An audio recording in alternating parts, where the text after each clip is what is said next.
जहां ये दोनों ओपन डिजर्ट में जाकर घूमने वाले थे। पर इसी बीच डेविड के ऑफिस से एक कॉल आता है जिससे अब डेविड ट्रिप पर नहीं जा सकता। अब इसके बाद डेविड लूसी को अकेले ही घूमने जाने के लिए कहता है तो लूसी भी नाराजगी के साथ वहां से अकेले ही ट्रिप पर निकल जाती है। वहां जाकर अपनी गाड़ी के पास पहुंचती है भी वहां लूसी बेन को देखती है और फिर उसके पास जाकर बात करने लगती है। तो बेन उसे बताता है कि मैं यहाँ से 30 मील दूर एक फेमस माउंटेन पर ट्रैकिंग के लिए जा रहा हूँ, तो क्या तुम मेरे साथ आना चाहोगी? जिस पर लूसी मना करके वापस अपनी गाड़ी में जाकर बैठ जाती है। पर गाड़ी में बैठकर वो काफी सोच में होती है। फिर हम बेन को देखते हैं जो अपनी गाड़ी में लूसी को देखता है, यानी कि लूसी डिसाइड कर चुकी थी कि वो बेन के साथ जाएगी। फिर बेन आकर उसे ड्राइविंग करने को कहता है और कहता है कि यहाँ से 10 मील दूर जाने के बाद मुझे नींद से जगा देना, मैं सो रहा हूँ। इसके बाद दोनों उस लोकेशन के लिए निकल जाते हैं और काफी देर से इस रेगिस्तानी इलाके में लगातार गाड़ी चलाने के बाद आखिरकार दोनों उस माउंटेन तक पहुँच जाते हैं। रात में उसी माउंटेन पर रुकने की तैयारी कर रहे होते हैं तो लूसी पूछती है कि तुम क्या काम करते हो? बेन बताता है मैं कुछ खास नहीं करता, बस ऐसे ही घूमते हुए जिंदगी के मजे ले रहा हूँ। अब ये दोनों काफी सारी बातें करते हैं और रात भी हो जाती है। लूसी वीडियो बनाने लगती है और दोनों बहुत सारी हंसी मजाक की बातें करते हैं। इसी दौरान बेन उसे किस करने वाला होता है पर लूसी अलग चली जाती है।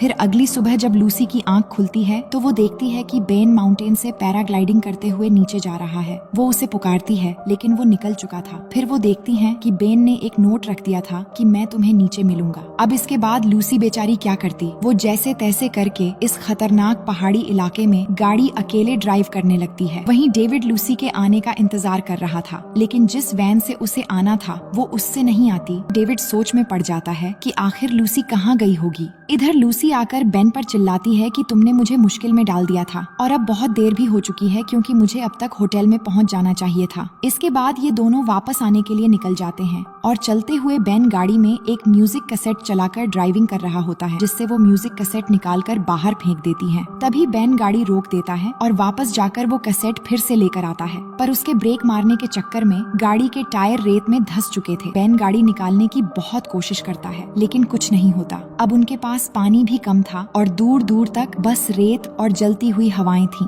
ये देखकर लूसी बेन से पूछती है क्या कोई और तरीका नहीं है? बेन कहता है नहीं, अब हम इस रेगिस्तान में फंस गए हैं। यहाँ से हम कहीं भी जाएं, रोड 30 मील दूर है, इसलिए हम रात में ठंडी हवाओं में निकलेंगे। लेकिन लूसी बहुत जिद्दी थी, वो बेन की बात नहीं मानती और एक पानी की बोतल और अपना बैग लिए वहाँ से अकेले ही निकल जाती है। वो जिद करके बेन को छोड़कर निकल तो गई थी, लेकिन सिर्फ 1 घंटा चलने के बाद जब पानी खत्म होने लगता है तो वो वापस बेन के पास लौटने लगती है। वहीं डेविड भी हर तरफ लूसी की पूछताछ करने लग गया था, लेकिन जब कुछ भी पता नहीं चलता तो वो पुलिस स्टेशन पहुंचता है। पर वहां एक ऑफिसर उसकी बातों को हल्के में लेता है और कहता है कि यहाँ किडनैपिंग आम बात है। दूसरी तरफ लूसी वापस बेन के पास लौट आई थी। आकर वो बेन के बोतल से पानी पीने लगती है, जिस पर बेन उसे मना करता है और कहता है पानी हम जितना बचा कर चलेंगे उतना अच्छा होगा। तो लूसी पानी नहीं पीती और कहती है तुम सही थे, हमें रात में ही निकलना चाहिए। इसके बाद बेन जेब से एक मैप निकालता है और बताता है कि हमें 30 मील नहीं चलना पड़ेगा। इस मैप के मुताबिक एक रास्ता है जिससे हमें सिर्फ 12 मील चलने से रोड मिल जाएगा। अब शाम होने वाली होती है तो बेन कहता है कि हमें चलना चाहिए। अब आगे हम देखते हैं कि काफी रात हो चुकी थी और वो बहुत दूर चलते हुए आ चुके थे और लूसी भी बहुत थक गई थी, इसलिए लूसी बेन को रुकने के लिए कहकर वहीं लेट जाती है। तो वो लूसी से कहता है कि हमें यहाँ से आगे निकल जाना चाहिए क्योंकि बहुत जल्द यहाँ तूफान आने वाला है। ये कहने के बाद दोनों यहाँ से आगे बढ़ पाते। इतने में ही अचानक से तूफान शुरू हो जाती है और वो इस तूफान में फंस जाते हैं। ये तूफान इतनी तेज होती है कि दोनों आगे बढ़ ही नहीं पा रहे थे। दोनों बहुत कोशिश करते हैं निकलने की, पर लूसी आगे नहीं बढ़ पाती तो बेन उसे पकड़कर वहीं पर लेट जाता है। वहीं दूसरी तरफ डेविड को एक कॉल आता है जहां उसे लूसी की लास्ट लोकेशन पता चल जाता है।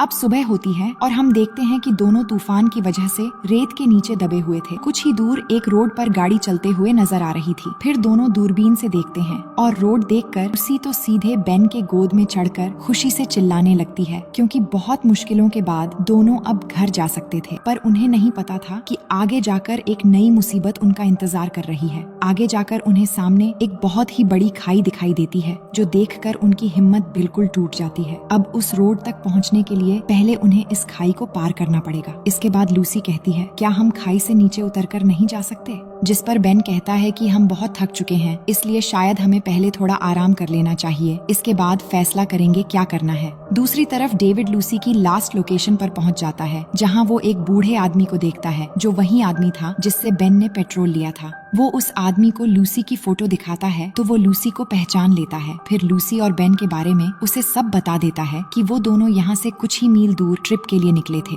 जिसके बाद डेविड उन दो आदमियों के साथ निकल पड़ता है। वहीं दूसरी तरफ हम देखते हैं बेन और लूसी एक बड़े पत्थर के नीचे आराम कर रहे थे और कुछ देर आराम करने के बाद हम बेन को देखते हैं कि वो एक पैराशूट तैयार करने लगता है, पर लूसी उसके पास आकर कहती है कि हमें जंप नहीं करना चाहिए, ऐसा न हो कि हम बीच में ही कहीं गिर जाएं, हम शायद इससे नीचे उतरकर भी पार कर सकते हैं। जिस पर बेन मान जाता है और फिर दोनों एक साथ ढलान से नीचे उतरने लगते हैं। तभी अचानक बेन का ही पैर फिसल जाता है और वो नीचे गिर जाता है और तभी लूसी भी गिर जाती है। अब दोनों नीचे गिर चुके थे। लूसी को होश आती है तो वो उठकर देखती है कि बेन लटका हुआ है, तो वो जल्दी से उसकी तरफ हाथ बढ़ाती है और बहुत मुश्किल से उसे ऊपर खींच ले आती है। इसके बाद लूसी देखती है कि बेन को एक गहरी चोट लगी है और उसके जख्म पर एक पत्थर भी फंस गया है। दूसरी तरफ डेविड उस माउंटेन पर पहुंच जाता है जहां बेन और लूसी रुके थे। उसे वहां लूसी का कैमरा दिखता है जिसमें वो बेन और लूसी की एक साथ वीडियो देख लेता है जो लूसी ने उस रात को रिकॉर्ड किया था। पर इससे डेविड को लगता है कि लूसी अब बेन के साथ रह रही है और वो बहुत खुश भी है, इसलिए वो यहाँ से गुस्सा होकर उन दोनों को वापस कार घुमाने को कहता है। दूसरी तरफ बेन जख्म की वजह से बहुत कमजोर हो चुका था और लूसी से कहता है कि अब मैं क्लाइंब नहीं कर पाऊंगा, तुम्हें ऊपर जाकर पैराशूट लेकर जंप करना चाहिए। जिसके बाद वो ऊपर जाती है और पैराशूट लेकर उड़ने की कोशिश करने लगती है, पर वो पैराशूट नहीं उड़ा पाती। लेकिन 2-3 बार कोशिश करने के बाद आखिरकार वो कामयाब हो जाती है और पैराशूट के जरिए उड़ते हुए आगे बढ़ने लगती है। वहीं बेन भी नीचे से लूसी को उड़ते हुए देखकर काफी खुश हो रहा था, लेकिन पैराशूट से काफी आगे निकल जाने के बाद अचानक हवा की वजह से बैलेंस बिगड़ने लग जाता है और लूसी जाकर सीधे चट्टान से टकराकर नीचे गिर जाती है। अब आगे हम देखते हैं कि लूसी को होश आती है जहाँ उसे पानी भी मिलता है, तो वो पेट भर के पानी पीती है। तभी उसे एक लड़की नजर आती है, जिसके बाद वो लड़की लूसी को अपने कबीले के पास ले जाती है। कबीले के पास पहुंचते ही लूसी वहीं पर बेहोश हो जाती है। फिर वो लोग उसके पास आते हैं कि लूसी कबीले वालों की मदद लेकर बेन को बचाने के लिए ऊपर जाती है और बेन को वहां से बचाकर कबीले में ले आती है। अब रात का समय होता है और बेन को होश आता है। होश में आते ही वो खुद को ठीक देखता है